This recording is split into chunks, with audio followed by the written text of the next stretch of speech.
Bonsoir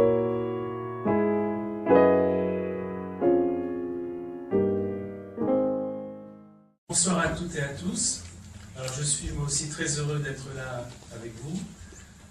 Je suis médecin et j'ai initié la Maison de la médecine et de la culture il y a un peu plus de 2 ans avec un petit groupe d'irréductibles qui sont dispersés dans les premiers rangs.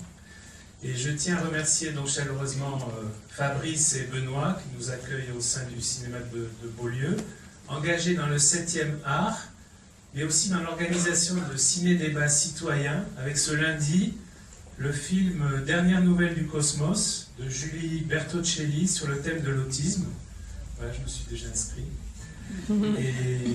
Et ce soir, donc, la sociale de Gilles Perret sur le thème de « Tous soignés, mythe ou réalité ». Alors, je remercie les intervenants au premier rang, donc Isabelle Ferroni, sociologue, et David Darmon, médecin généraliste, qui sont tous deux maîtres de conférence à l'université de Nice, Sophia Antipolis, et qui ont immédiatement répondu oui à notre demande d'intervention. Alors merci à Faustine Najman pour l'affiche, à notre seul sponsor Starlight, à nos partenaires et particulièrement la Strada. Merci à ATD Carmonde et à tous ceux avec qui nous avons préparé la rencontre. Merci à Dominique Villazzi qui va arriver plus tard pour filmer la séance qui sera vidéo enregistrée sur notre site médecine-culture.org.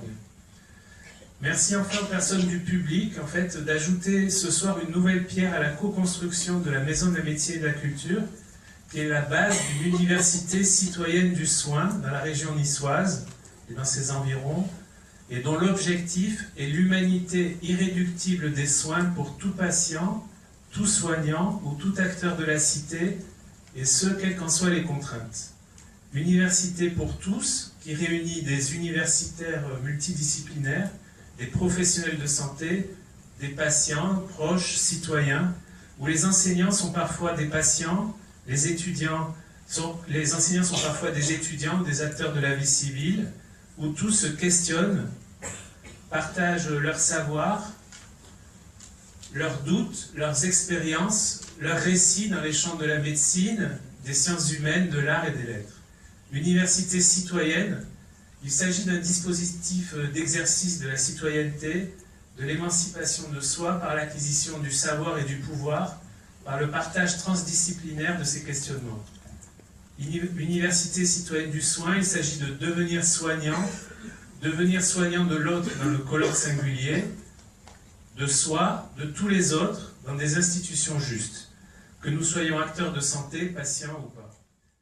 Œuvre à remplacer dans nos représentations le trou de la Sécu, gestionnaire, froid et culpabilisant, par la fierté du Conseil national de la résistance, à participer à la construction d'un système équitable de solidarité pour tous, nous y avons immédiatement reconnu le sel et la visée éthique et humaine de notre réflexion et de notre action. Les ciné-conférences-débats de la Maison de la médecine et de la culture œuvrent à extraire du couvercle totalisant gestionnaire et technique l'essence soignante de la médecine. Le film Barberousse nous a transmis ce que c'est que soigner, écouter celui qui souffre.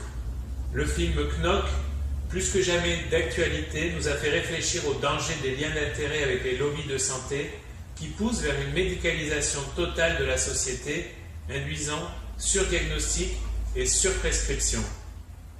Facteur essentiel, lui, du trou de la Sécu.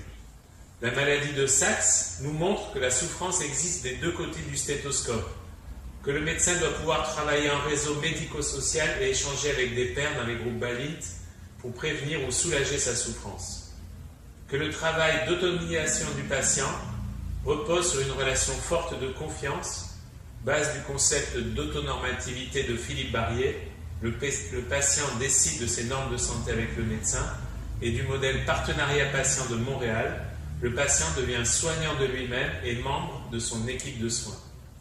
Le film Flore nous enseigne que le traitement essentiel des malades atteints de la maladie d'Alzheimer est l'amour, la relation humaine et la constitution d'une équipe cohérente intégrant les aidants proches, souvent en grande souffrance aussi. Le film C'est la vie nous a plongé dans l'univers des soins palliatifs où ceux qui vont mourir nous apprennent à vivre, comme le dit Marie de Hénézel dans La mort intime. Bienvenue à Gattaca nous a montré que la programmation génétique de notre vulnérabilité n'empêche pas la survenue de tous les possibles. Je vous laisse découvrir les autres séances sur notre site. J'espère que vous ressortirez traversés et transformés par le souffle de cette utopie en marche qu'est la Sécu, devant la caméra de Gilles Perret et par la soirée de ce soir. Que ceci vous donne envie de nous rejoindre pour prendre soin de vous, de l'autre dans la relation et de tous les autres dans la société. Alors bon film et bonne soirée. Un apéritif clôturera la séance. Bonsoir.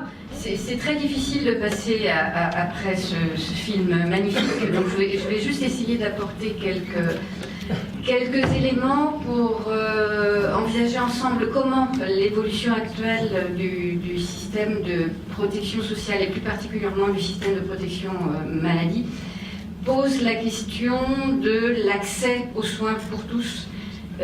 Comment les politiques gestionnaires qui ont été mises en place en fait à partir de la fin des années 70 induisent actuellement des effets qui vont se manifester, comme on l'a vu, par éventuellement le renoncement aux soins, le différement de l'accès aux soins, et vont produire des inégalités dont certaines sont visibles, d'autres beaucoup plus discrètes et rampantes. Alors pour ce faire, je vais vous rappeler quelques éléments. Je vais essayer d'aller vite parce que pas mal d'éléments ont été donnés dans le film. On a vu aussi que donc il incorpore en fait ce système, un système antérieur qui est celui des assurances sociales. C'est un système qui émerge, on l'a vu, dans un contexte historique très, très particulier. Il se passe à peu près la même chose en Grande-Bretagne, par exemple, à ce moment-là, dans d'autres pays européens. Le contexte de l'après-guerre va être vraiment favorable à la promulgation d'un système généraliste et protecteur. C'est un consensus, il y a un consensus social qui est complètement unique, qui ne va pas se reproduire dans les mêmes termes. Alors, je voulais juste insister sur un point. Ces derniers temps, on a beaucoup comparé le système de protection sociale français avec d'autres systèmes américains ou britanniques ou allemands. Le système français est fondé sur la protection des travailleurs. Alors c'est très important, on l'oublie un petit peu, c'est aussi ce qui explique une partie de ces problèmes actuellement. C'est un principe de protection des travailleurs et de leurs familles. Alors on va éviter, prendre en charge les risques en fait qui découlent des effets de la maladie ou de l'accident du travail sur la perte d'activité, sur la perte de revenus. Alors, je vais comprendre comment ça se passe. Oui, mais je fais partie des gens qui pensent que la droite est à gauche. Voilà. Donc, c'est l'autre droite. Hein, voilà. Il faut me dire l'autre droite. Alors là, je risque de comprendre. Alors, les textes ont été rappelés à différentes reprises. Donc, la sécurité sociale désigne un ensemble d'institutions qui protègent en fait des risques dits sociaux.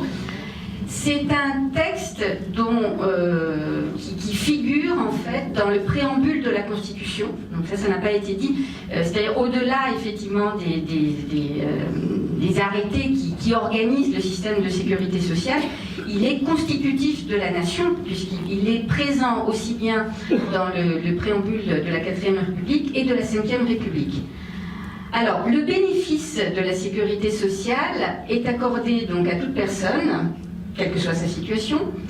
Donc le droit à la protection sociale est dérivé de la vie commune, que la personne ait ou non la nationalité française, qu'elle réside de manière régulière en France et qu'elle cotise à la sécurité sociale. Alors, ce point, c'est-à-dire la cotisation à la sécurité sociale, qui est évidente en fait en 1945, va poser de plus en plus de problèmes avec l'évolution de la société salariale et la crise de l'emploi. C'est-à-dire que la connexion en fait forte entre système de protection et le travail est aujourd'hui en fait un des points d'achoppement du système. Alors, quelles sont les caractéristiques du système de sécurité sociale français? Il est dit en fait dans la typologie des systèmes de sécu, il est considéré comme bismarckien. Alors le système bismarckien, en fait, c'est un système de sécurité sociale qui est basé sur un modèle d'assurance. un modèle d'assurance collective et obligatoire qui est basé sur le travail. En fait, historiquement, le premier système de sécurité sociale a été inventé ou mis en place en Prusse, par Bismarck, donc après les années 1870. Et à cette époque, en France, n'existait en fait que des caisses mutuelles ou des systèmes de protection auto-organisés, donc portés par des organisations de travailleurs, mais il n'y avait pas l'équivalent d'un système d'État, d'un système public. Donc, ce système est basé sur la solidarité et la redistribution. Alors la solidarité, c'est évident, on le sait, ça a été dit dans le documentaire, mais le système de sécurité sociale est aussi un système redistributif, puisqu'il permet en fait de compenser la perte de revenus consécutive à la maladie et qu'il a un effet protecteur extrêmement important, notamment pour les catégories de la population qui ont les revenus les plus modestes. Donc au départ, il était basé sur une gestion paritaire. Donc au départ, puisqu'on le voit dans le documentaire, la gestion paritaire est devenue de plus en plus marginale. Alors ce système diffère d'un modèle beveridgien. Le système beveridgien, c'est le National Health Service britannique, c'est-à-dire un système où l'accès en fait aux soins de santé est gratuit, est complètement déconnecté du travail, est le même pour tous les citoyens et est basé sur un financement par l'impôt. Alors, on est toujours sur la droite.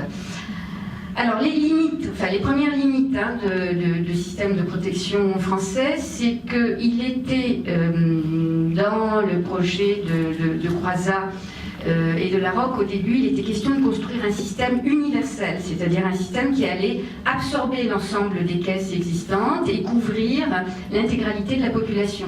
En fait, cette universalité a été inégalement atteinte. Elle atteint, on va dire, la dernière étape, c'est la création de la CMU, qui incorpore donc des populations qui n'ont pas droit à la sécurité sociale du fait de leur travail.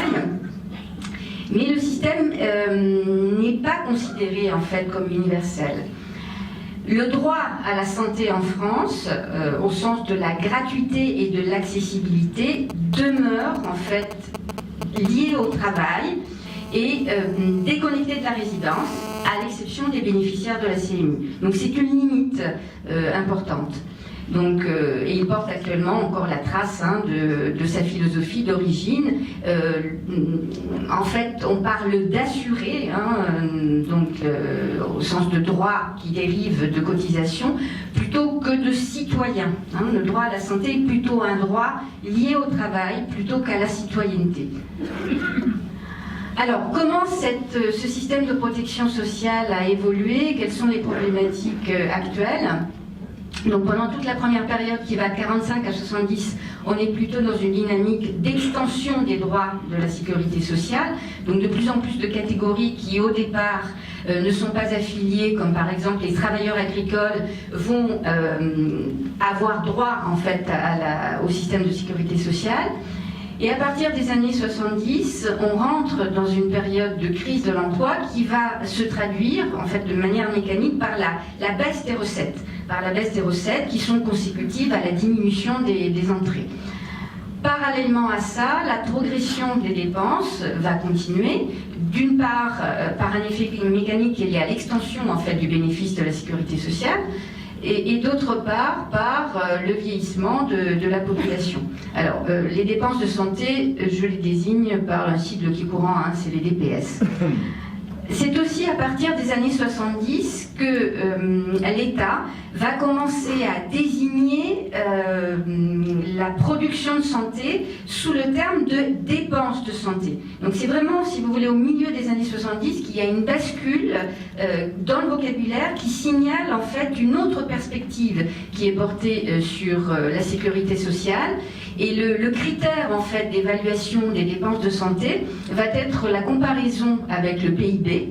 Les dépenses de santé totales représentent 2,1% du PIB en 1950.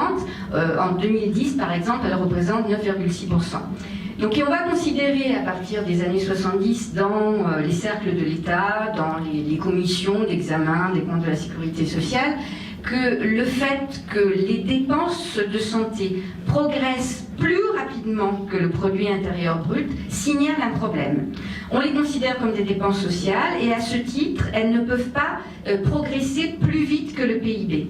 Donc ça, c'est la première expression en fait d'une représentation libérale des dépenses de santé. Elles doivent être contenues, elles ne sont pas censées donc progresser trop rapidement, et elles sont surtout considérées comme des dépenses et non pas comme une création de richesse.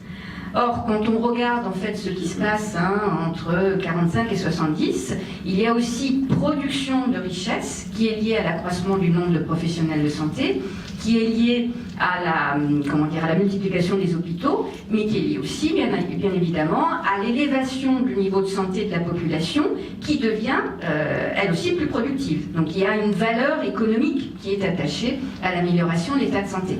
Mais la représentation, en fait, de la santé change vraiment dans ces années-là.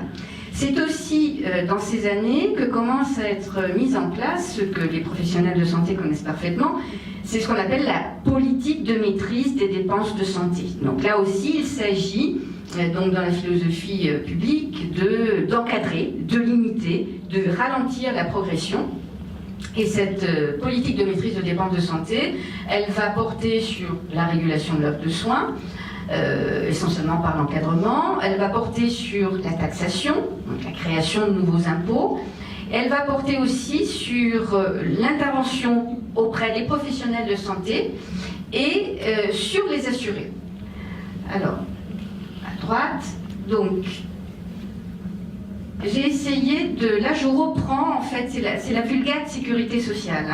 Donc là, j'ai repris les termes qui sont employés dans les textes officiels de l'assurance maladie, donc dans les fiches de présentation de la politique de maîtrise des dépenses de santé. En fait, l'assurance maladie reconnaît 3 niveaux d'action, ce qu'elle appelle la maîtrise comptable. Dans la maîtrise comptable, il y a l'augmentation des recettes, mais surtout la diminution des dépenses aux assurés. Donc j'ai mis en rouge en fait les points qui pouvaient impacter donc les soins.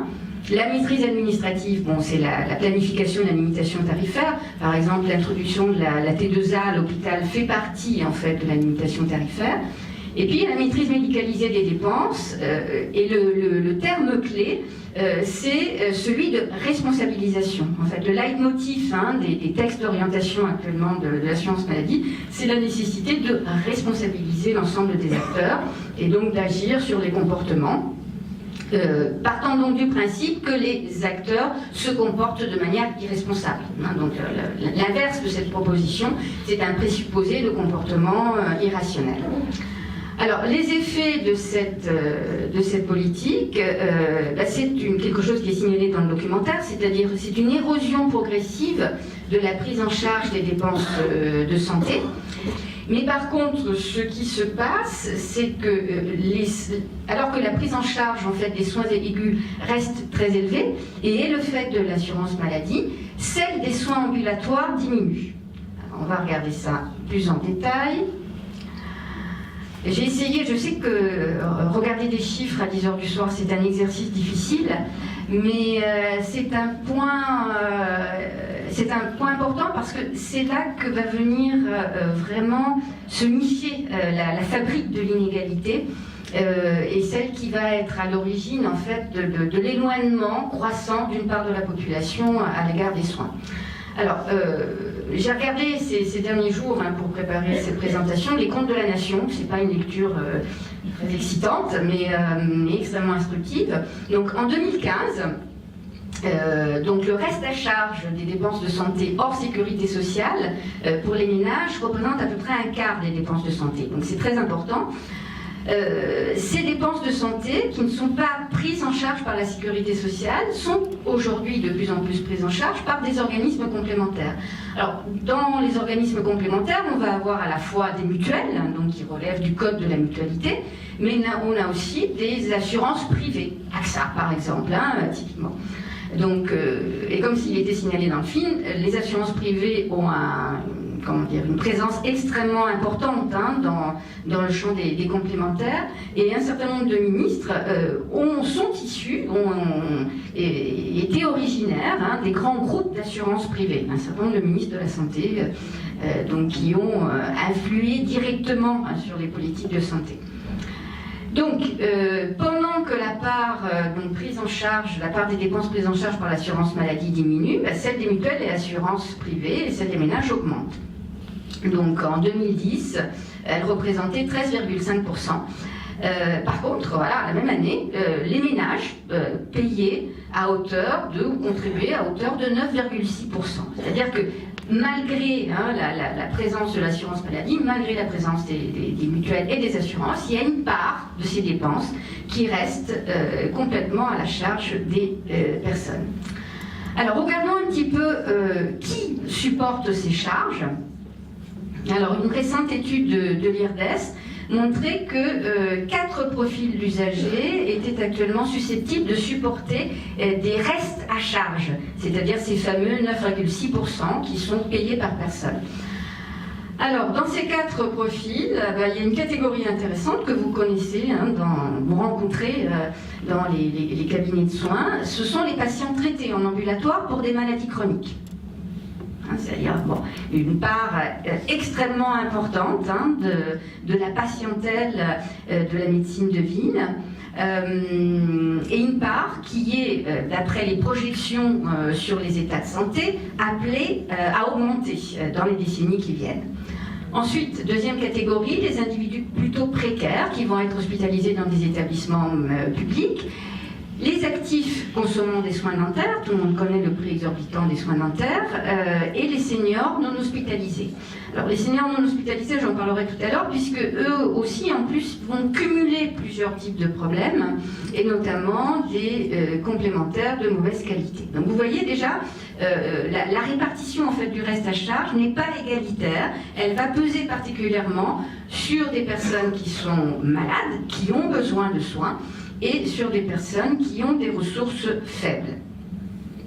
Alors, un des autres effets de l'inégalité, donc là, je viens de parler des aspects économiques, c'est une inégalité invisible, dont vous avez parlé tout à l'heure, qui est le différement des soins. Alors, le différement des soins, c'est tout simplement le fait de reporter à plus tard le soin qu'on ne peut pas faire maintenant. Alors, il est très difficile de mesurer le différement aux soins. On peut le faire de manière déclarative, par des enquêtes. Il est difficile à mesurer, mais on sait qu'il est parfaitement corrélé aux inégalités socio-économiques. On le sait par ce qu'on appelle les enquêtes santé, qui sont réalisées par l'INSEE, où on interroge les répondants sur le fait qu'ils aient, oui ou non, dans les 6 mois qui précèdent l'enquête, différé le fait d'aller consulter un professionnel de santé ou le fait, par exemple, d'avoir prévu de faire des soins dentaires. Donc on sait que ce différement est systématiquement associé avec le fait d'avoir des revenus modestes ou d'être dans une situation précaire.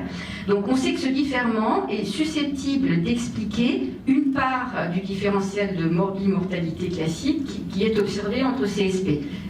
Le différentiel de morbi-mortalité, donc c'est un des chiffres qui vous a été donné tout à l'heure, c'est la différence en fait entre catégories sociales en termes d'espérance de vie, qui est particulièrement forte en France en matière de mortalité précoce.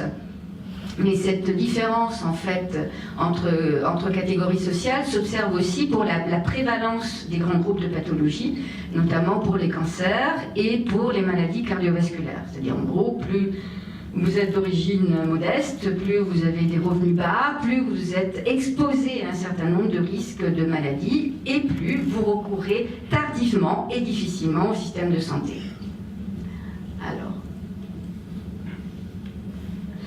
Alors, un des autres effets de ce déplacement en fait, du système de protection sociale publique vers le système privé, c'est quelque chose de dramatique, c'est le renoncement aux soins. Alors, le renoncement aux soins, on sait, on a des chiffres pour ça, on sait qu'il concerne 15% des assurés qui disposent d'une couverture complémentaire. C'est un chiffre très important, ça veut dire qu'on renonce aux soins même si on est protégé, même si on dispose de l'assurance maladie et d'une protection complémentaire. Alors, il est beaucoup plus fort pour les bénéficiaires de la CMU-C. Alors, c'est problématique, puisque, par exemple, la CMU-C a été créée justement pour éviter ce type de situation, c'est-à-dire le renoncement aux soins. Alors, regardons un petit peu ce qui explique cette situation. Le premier constat, c'est qu'une couverture complémentaire protège, grosso modo, contre le renoncement aux soins. Mais ce qui se passe, c'est que les ménages les plus pauvres optent pour des complémentaires qui sont moins coûteuses, donc moins protectrices en termes de garantie, moins protectrices en termes de risque.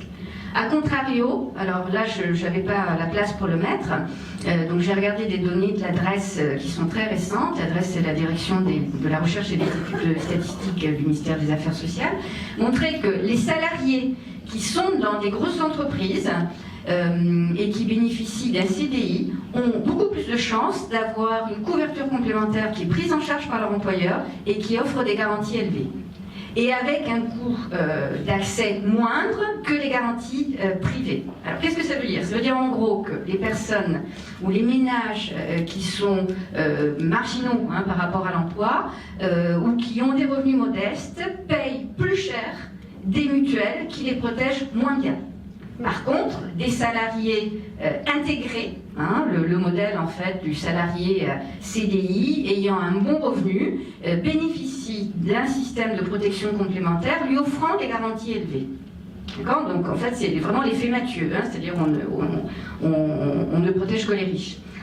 Alors, ces renoncements aux soins sont bien entendu beaucoup plus forts en secteur ambulatoire et notamment, excusez-moi, pour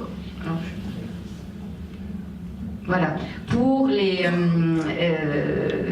soins qui sont dispensés en fait, qui ont souvent des professionnels qui pratiquent les honoraires libres. Alors c'est les soins dentaires, l'ophtalmologie et la gynécologie.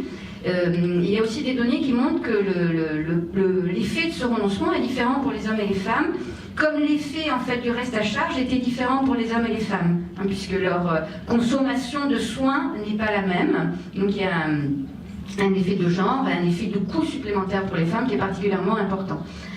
Enfin, donc malgré la mise en place de la CMU-C en 1999 et de l'aide à l'accès d'une complémentaire santé, il y a encore 5% de personnes qui ne disposent pas actuellement de couverture médicale complémentaire, donc, et qui seront encore plus exposées à ces risques maladies.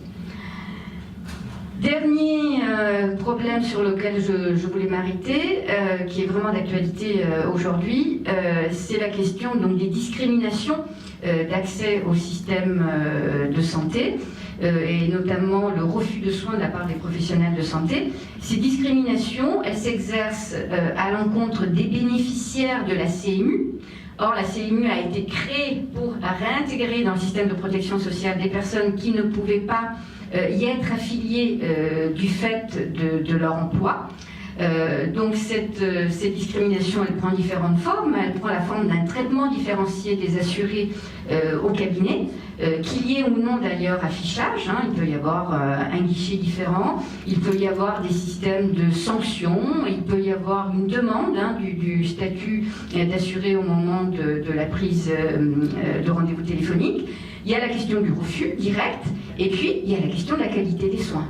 Donc on sait donc, par pas mal d'études réalisées à l'INSERM, notamment que la qualité des soins médicaux n'est pas la même en fonction de l'origine sociale des personnes. On le sait notamment pour des soins qui portent sur la santé mentale. Donc on peut se poser la question de l'effet CMU sur la qualité de la prestation. Alors bien entendu, le refus de soins est considéré comme une discrimination, c'est sanctionné par le Code de la santé publique. Alors rappelons que la CMU, ça concerne en 2015 presque 5 millions de personnes, donc ce n'est pas un fait marginal, donc c'est une part de la population qui est extrêmement importante et 38% de ces personnes bénéficient donc d'une couverture complémentaire. Alors, je voulais terminer sur quelques enjeux, en fait, peut-être pour amorcer la discussion tout à l'heure. Alors, il y a différents enjeux aujourd'hui pour le système de protection sociale et plus particulièrement pour l'assurance maladie. Donc, on a vu, ce système, il porte quand même une empreinte extrêmement importante de la société salariale d'après-guerre et du contexte historique dans lequel il a été construit. Les droits individuels de financement reposent sur le travail, mais sur un modèle particulier d'emploi salarié, qui est le modèle de l'emploi salarié stable Et quelque chose qui n'a pas été dit dans le film, mais qui était en quelque sorte implicite par le type de document, c'est aussi le modèle de l'emploi salarié masculin, puisque tout le système en fait de protection sociale repose sur la notion d'assuré et d'ayant droit, qui fait référence au modèle du chef de famille et des ayants droit. Or, la situation de l'emploi aujourd'hui est extrêmement différente. Nous sommes dans une société où le salariat est massif, mais nous sommes dans une société où le rapport à l'emploi s'est distendu pour un nombre croissant de catégories, où les parcours d'emploi sont discontinus, et le système de sécurité sociale a du mal à intégrer en fait cette situation. Il y a la question enfin de la nature de la gouvernance. Alors cette gouvernance, elle est aujourd'hui plus gestionnaire que politique. Il y a eu un rôle, une imitation progressive du rôle des partenaires sociaux, on l'a vu dans le film, qui est abouti à leur quasi-exclusion. On peut aussi évoquer le rôle du Parlement, donc jusqu'aux ordonnances Juppé, jusqu'en 1995, en fait, le Parlement a été relativement peu actif en matière d'orientation du système de protection sociale. Il l'a fait à partir de cette date, à partir de préoccupations gestionnaires, à travers la loi de financement de la sécurité sociale et de la fixation de l'ONDAM. Alors l'ONDAM, c'est l'objectif national de dépenses de l'assurance maladie. On fixe en fait un niveau de déficit à ne pas dépasser. Donc c'est vraiment une maîtrise, une conception très gestionnaire, très comptable de la politique de santé. Et on peut ajouter à cela qu'il y a un très très faible débat public sur la santé en France. C'est une grosse différence quand on travaille, quand on fait de la comparaison internationale, par exemple avec d'autres pays, avec les pays du nord de l'Europe. Si on prend par exemple le cas de la Grande-Bretagne, il y a un débat politique très important sur les enjeux de santé, sur les choix de santé, qui est lié aussi à une construction de systèmes différents. Alors l'autre enjeu, on l'a vu, c'est la socialisation croissante des risques par les assurances et les mutuelles, donc le glissement de plus en plus important vers la prise en charge du risque donc lié à l'activité ambulatoire donc par les assurances et les mutuelles, et aujourd'hui une situation qui est complètement confuse dans les missions et les responsabilités respectives de l'assurance maladie et des mutuelles et des sociétés d'assurance. Alors un autre problème qui est lié aussi à notre système de santé, c'est le type de représentation qu'elle a de ce qu'on pourrait appeler la production de santé. La France est un système de santé qui est très orienté sur le curatif et où la question de la prévention, la question des soins primaires est faiblement développée. Or, les déterminants des états de santé, d'une part, ne sont pas liés au système de santé, ils sont largement collectifs, ils sont avant tout liés aux conditions de vie. Donc, il faut réintégrer la question en fait de la prévention, il faut réintégrer la question des déterminants collectifs de santé et peut-être cesser d'avoir une approche exclusivement individuelle de la santé. Alors, une des conséquences de cela, c'est le traitement en fait des inégalités de santé. Est-ce qu'on s'intéresse plutôt aux effets d'exclusion du système de santé? C'est le choix qu'a fait la France, avec la CMU, la CMU-C, mais qui sont aussi des héritières sur la loi de lutte contre les exclusions. Ou est-ce qu'on s'intéresse à quelque chose qui est beaucoup plus global, beaucoup plus large, et qui traverse complètement la société française actuellement, qui est la question des inégalités? Auquel cas, on considère que la santé est le résultat d'un gradient, c'est-à-dire que le niveau de santé, en fait, se dégrade au fur et à mesure qu'on descend dans l'échelle sociale. Et le fait de prendre en compte les inégalités sociales permet de comprendre, par exemple, l'usage différent des mutuelles, les rapports différents à la protection des différentes parties de la population, question qui reste un petit peu invisibilisée si on s'intéresse uniquement à la grande exclusion. Alors un enjeu majeur actuel, c'est l'enjeu de justice sociale, bien entendu. Donc depuis quelques décennies, les politiques gestionnaires qui ont été promues par les différents gouvernements, qu'ils soient de droite ou de gauche, y compris le mode d'administration de l'assurance maladie, a en partie soulagé les finances publiques. J'ai repris une citation de Bruno Palier, mais n'a pas résolu le problème de l'inégalité, voire à reporter le poids des réformes sur une partie de la population, ce qui est beaucoup plus grave. Donc les charges des dépenses de santé sont beaucoup plus fortes aujourd'hui pour les ménages modestes, on l'a vu, hein, pour le reste à charge important. Il y a dans un certain nombre de cas un risque de rupture d'égalité entre assurés, des droits d'accès au système de santé qui sont théoriquement identiques, mais l'effectivité des droits, c'est-à-dire la possibilité de les exercer, est remise en cause hein, du fait de phénomènes de discrimination. Alors, tout ceci n'est pas qu'une question de justice à l'encontre de personnes hein, ou d'individus particuliers. Ces discriminations, ces mauvais traitements, ces dépenses de santé qui pèsent plus fortement sur certaines catégories ont des effets négatifs sur les états de santé individuels. Donc elles fabriquent hein, de l'inégalité, mais elles ont aussi des effets négatifs sur la santé publique collective et pas simplement sur la santé des personnes. Donc parmi les questions qui me semblaient intéressantes de débattre, aujourd'hui, il y avait la question de la prise en compte des inégalités de santé concrètement en fait hein, dans l'activité des professionnels de soins en cabinet. Qu'est-ce qu'on fait aujourd'hui des inégalités de santé et quels sont les effets collectifs de ces inégalités de santé ou de ces exclusions rampantes hein, par rapport à l'accès aux soins?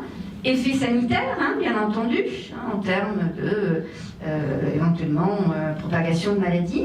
Effets économiques, hein, une partie où le poids, on sait là aussi, et c'est bien documenté, que le poids de la maladie sur l'insertion professionnelle est extrêmement important. Hein, donc c'est un facteur d'exclusion vis-à-vis du monde du travail.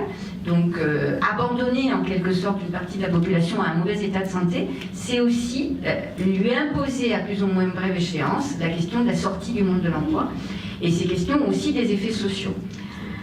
Donc parmi les questions, hein, mais qui sont des questions politiques, hein, qui dépassent probablement le cadre de la rencontre, c'est aujourd'hui les conditions de maintien des principes de solidarité qui étaient à l'origine du système de protection sociale. Comment peut-on encore maintenir cette solidarité, cette universalité dans le système de sécurité sociale actuel, ou comment peut-on le repenser pour que ces principes soient préservés? Et puis au-delà, c'est quel type de santé voulons-nous? C'est-à-dire, est-ce qu'on veut une santé, est-ce que nous voulons une santé qui soit considérée, comme le font les assurances ou comme le souhaiteraient les politiques gestionnaires, comme un capital individuel, hein, c'est-à-dire comme un bien privé? Ou est-ce que la santé, c'est un bien commun, c'est-à-dire c'est un bien partagé, un bien de tous? Voilà, je vous remercie de votre attention.